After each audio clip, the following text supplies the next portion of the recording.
Bom dia, boa tarde, boa noite, não sei que horas você está aí, hein, assistindo a minha aula, mas então, chegou a hora da gente se debruçar de vez na citologia. Nós vamos dividir a célula em três partes. A primeira parte nós vamos ver agora, que é a membrana plasmática. Gente, está aí a membrana plasmática, tal como a gente reconhece ela hoje, segundo um modelo proposto por esses dois cientistas, o Singer e o Nicholson. Esses caras propuseram esse modelo, que é um modelo quase da minha idade, um pouco mais jovem. Em 1972 nascia o modelo do mosaico fluido, né, proposto por Singer e Nicholson, que sugeria então que a membrana teria esse aspecto que vocês estão vendo. Seria uma bicamada lipídica, uma camada aqui, outra camada aqui, com proteínas mergulhadas na bicamada, atravessando ela completamente ou postadas em uma de suas faces. O nome mosaico derivou da ideia da mistura entre proteínas e lipídios, particularmente desse grupo, o grupo dos fosfolipídios, e a ideia de fluido é a ideia de movimento. Uma coisa importante para justificar por que o modelo e não com exatidão a estrutura é porque não conseguimos ver a membrana plasmática na microscopia óptica. Só dá para ver na microscopia eletrônica, dada a sua baixíssima espessura, algo em torno de 8 nanômetros, como veremos a seguir. O histórico da membrana é bem interessante. Em 1915, a gente já sabia da composição química da membrana, feita por proteínas e por lipídios. 10 anos depois, descobrimos que os lipídios se organizavam em bicamada. Surgiram modelos, até chegar ao modelo que vocês acabaram de ver, que é o modelo de Singer e Nicholson. O primeiro modelo proposto para a estrutura da membrana ficou conhecido como o modelo do sanduíche de Davison e Danieli, em 1935. Em 1950, a membrana finalmente pôde ser vista quando surgiu o microscópio eletrônico. E o que se viu, no entanto, e é o que se vê até hoje, é uma foto extremamente decepcionante em relação à estrutura que a gente propôs como modelo ainda há pouco. Esse é o modelo de Davison-Danieli, que é o modelo de 35, chamado modelo de sanduíche, porque os pães do sanduíche seriam as proteínas, está vendo? E o recheio do sanduíche seriam os fosfolipídios. Aqui o modelo de Robertson, o modelo da década de 50, 1957, onde ele já admite um reposicionamento das proteínas havendo espaço entre elas. Mas a ideia de mobilidade, como eu mostrei, veio mesmo com Singer e Nicholson em 72. A membrana, como eu disse, é extremamente pequena, 8 nanômetros, lembrando que 1 nanômetro é 1 bilionésimo do metro.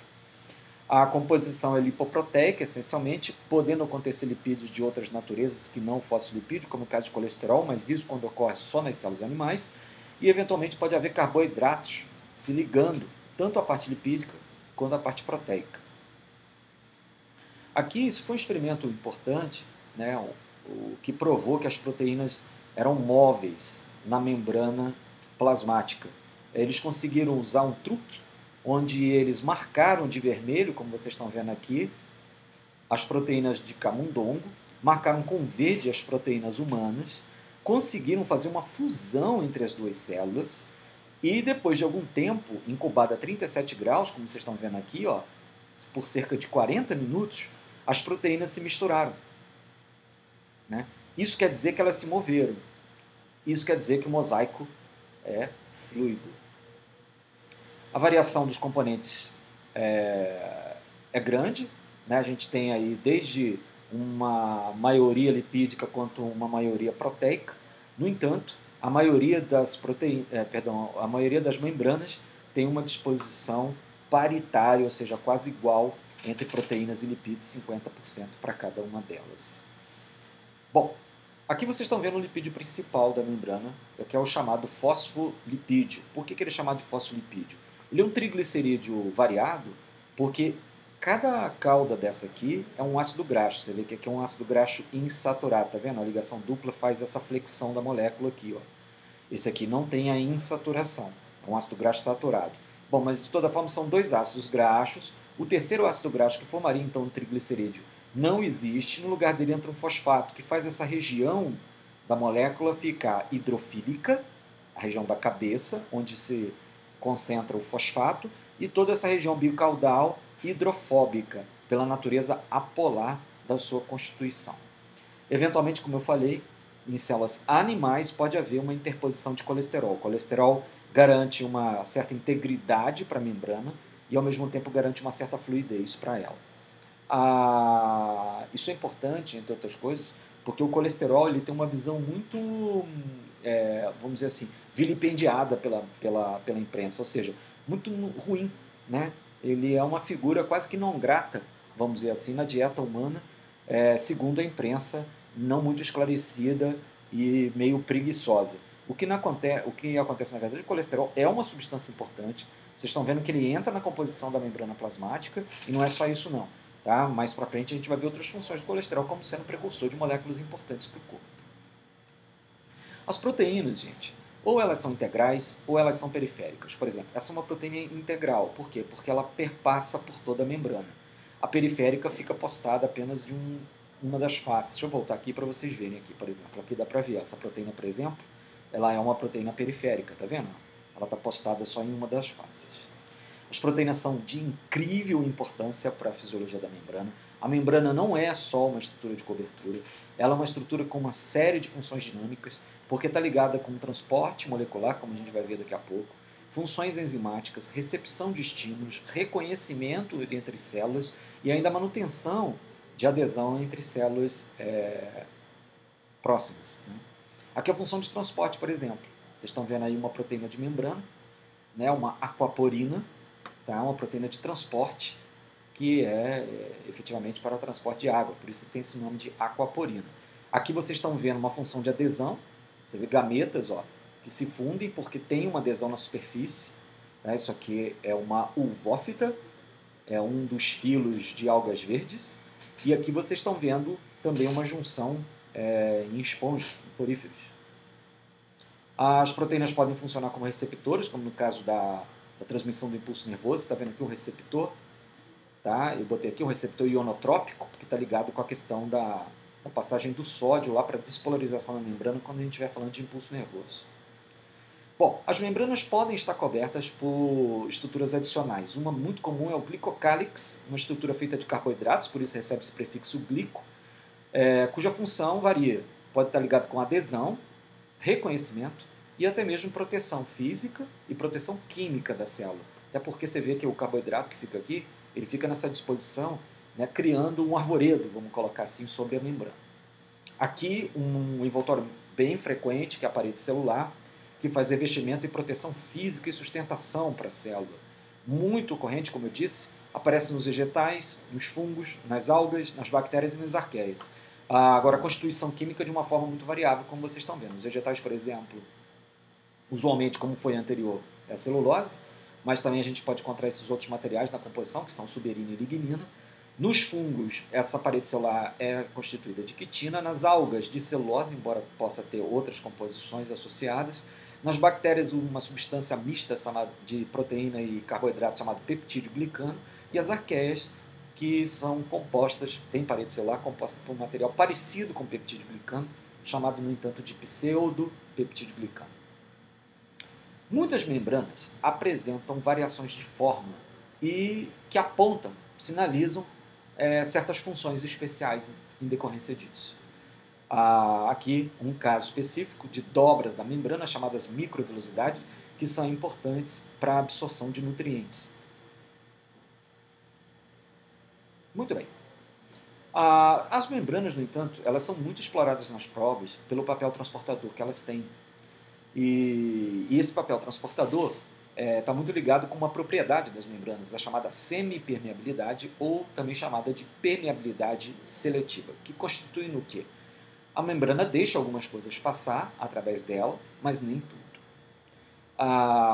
Nós temos 3 tipos de transporte através da membrana. Existe o transporte chamado passivo, o transporte ativo e o transporte em massa. Passivo, ativo e em massa. Transporte passivo, aquele que acontece sem gasto de energia. A gente fala em transporte espontâneo. Né? Ele acontece a favor do gradiente. Como assim a favor do gradiente? Uma coisa que acontece a favor do gradiente é porque ela está passando de um lugar mais concentrado para um lugar menos concentrado. Então ela está descendo o morro.